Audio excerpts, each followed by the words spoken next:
everyone, so today we're going to be talking about 10 new series that I tried out recently. I'm going to tell you my thoughts on each of these first volumes, what I liked, what I didn't like, and whether I'm planning on continuing the series or not. So the first volume I read for this video was Sengoku Yoko Volume 1. This is by the same creator as Spirit Circle, Lucifer and the Biscuit Hammer, and World Ends Solte. I've enjoyed this author's works for the most part, so I was excited to try this one out.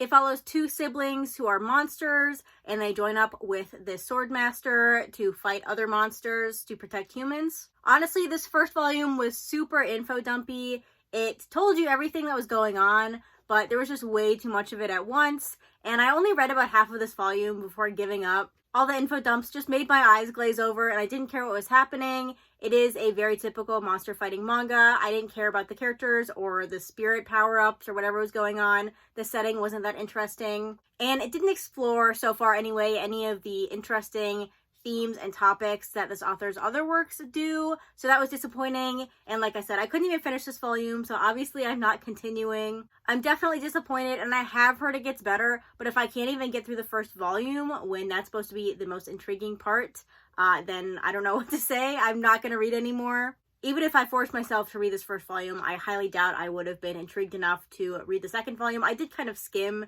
towards the end to see what was happening. I didn't care. So I had a little bit of a rocky start with this list of volumes, but let's move on to the next one and see what I thought of that. The next volume one I read was Touring After the Apocalypse Volume 1. This is a post-apocalyptic series following these two girls. They are basically going sightseeing, following the path of this girl's sister who went sightseeing before the collapse of civilization. So now these two girls are following that path and seeing the same sights and seeing how they changed after whatever post-apocalyptic event happened. I highly enjoyed this first volume. It definitely reminds me of Girls Last Tour, which is a fantastic science fiction manga. It is not quite as dark as that, but there are some interesting mystery elements in here, especially with this girl's sister. We don't know what happened to her, what's happening there. Also, this girl has some weird dreams of the past that she doesn't know what's happening there. So that's another mystery element I really enjoyed. And there may or may not be some robots in here, so obviously I'm going to like that. So yes, this is one I'm definitely planning on continuing. I really like looking at the post-apocalyptic environments in this manga, seeing how nature and the remnants of society have changed. That's really interesting to me when I read post-apocalyptic manga, and I think this one was very well done. The next volume one I read was Heterogenea Linguistico. This is a fantasy manga following this guy right here. He's a researcher, and his mentor has recently come into some ill health, so he has to go and investigate these different cultures. This is basically a cultural exploration journal. This guy is going around meeting these new populations, studying their culture and their linguistics especially.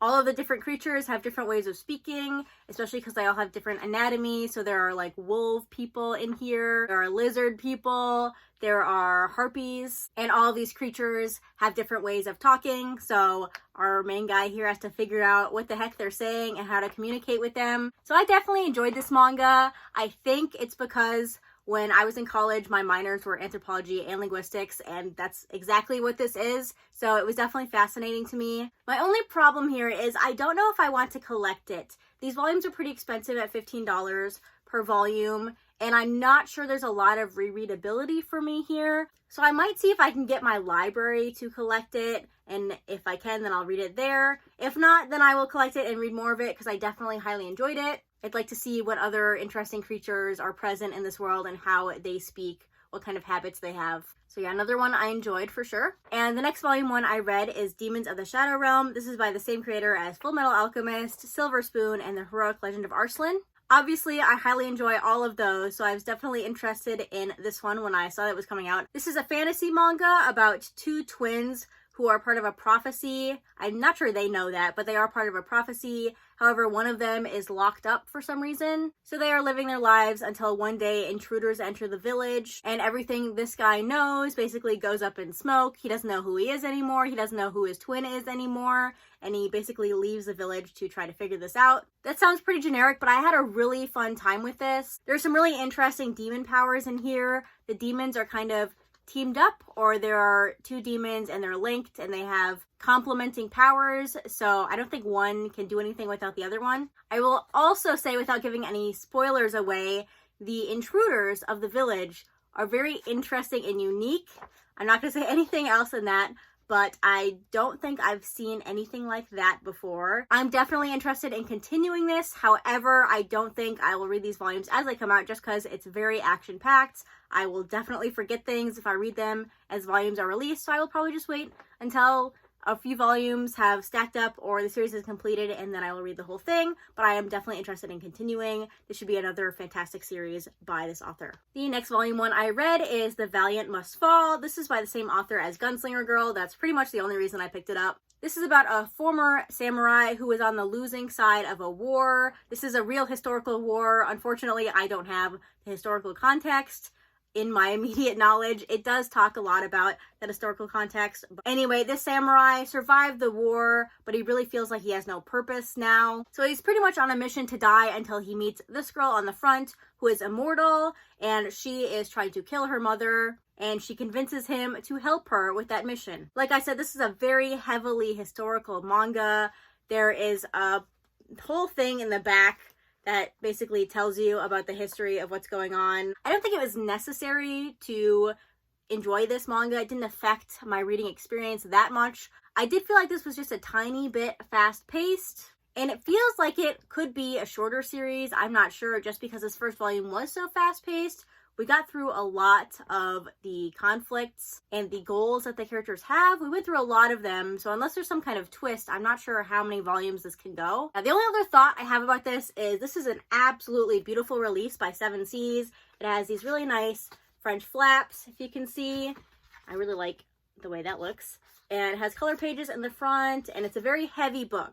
So definitely a quality release by Seven Seas. I'm willing to continue this one for sure. It does have that interesting immortality element, but I don't think I enjoyed it quite as much as some of these other volumes I'm going to talk about. But I would like to read more, especially since it is by the same author as Gunslinger Girl, which I really enjoyed. It has nothing to do with that. It is a completely different genre, but I did really enjoy Gunslinger Girl, so I'm hoping I will enjoy this one as it continues. And the next volume I read was A Bride Story Volume 1. This has been on my TBR since 2017. This was the oldest series on my TBR. I finally read it. This is a historical fiction manga about this woman on the front. She is 20 years old, and she is basically forced to get married to this young boy who is only 12 years old. So she's moving to a new place. She's learning to live with her new family. There's also a conflict with her family because they realize that they actually want to force her to get married to someone else instead to get better standing. Anyway, I'm not sure quite how much conflict this is going to have in the overall story because it does seem to be a mostly slice of life manga. And I probably don't even need to mention this,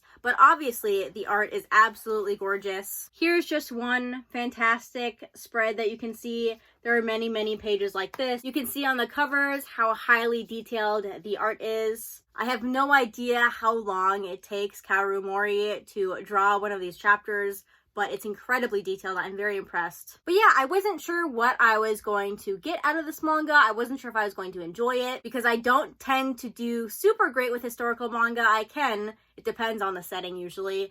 And also it is a slice of life manga, which I have not had a very good track record with recently, but I did enjoy this manga. I really like how the village that she now lives in showed support for her when there was some conflict with her original family. I also really liked how some of the other people in this village got some focus. I'd like to learn more about them and their stories. And yeah, another great one that I'm definitely planning on continuing. Okay, speaking of incredibly detailed art, the next volume I read was Mages of the Library Volume 1. So first thing I want to say, it's very strange that on the cover of this it says based on Kafna of the Wind by Sophie Schwim, which I looked up is not a real book. It seems to be some fictionalized book, which is fine if you want to write a story that's based on a fictionalized book. That makes perfect sense. However, why would it be on the cover of the manga as if that is a selling point? That doesn't make sense to me. It doesn't really matter anyway. It didn't affect my enjoyment at all. It was just weird. But this is a manga about books and the love of books, and this little boy who is kind of a social outcast. He isn't even allowed to go to his village library and check books out until there are some traveling librarians who come to this village to check out the library, and he is basically caught up in some conflict, and he gets the opportunity to show his love of books. Now, while reading this manga, this is kind of funny since this is a manga about books, I was kind of distracted by just how wordy it is. Like, I know I read regular books and manga, but this is just a lot of words on one page, and it happens quite often, which is fine, but that did make it a little bit slow in the middle. I was kind of worried when I was in the middle of the volume because it did feel like it was dragging on. I wasn't sure what direction it was going to go, but the end of this volume is absolutely fantastic. It seems this first volume is basically a prologue for the rest of the story, and there's this grand adventure we're going to go on in the continuing volumes, which I am very excited for. I love adventure manga, and I feel like I haven't read a fantasy adventure manga in a while. Maybe I'm just not remembering, but I feel like that's the case. And I used to read fantasy adventure books all the time when I was a kid, but I haven't in a while, so it's kind of nostalgic to read a fantasy adventure manga. So I'm definitely interested in reading more of this, seeing how his adventure unfolds, and obviously seeing more of this fantastic art as well. So yeah, another fantastic volume. Actually, my problem with reading all these volumes so early in the month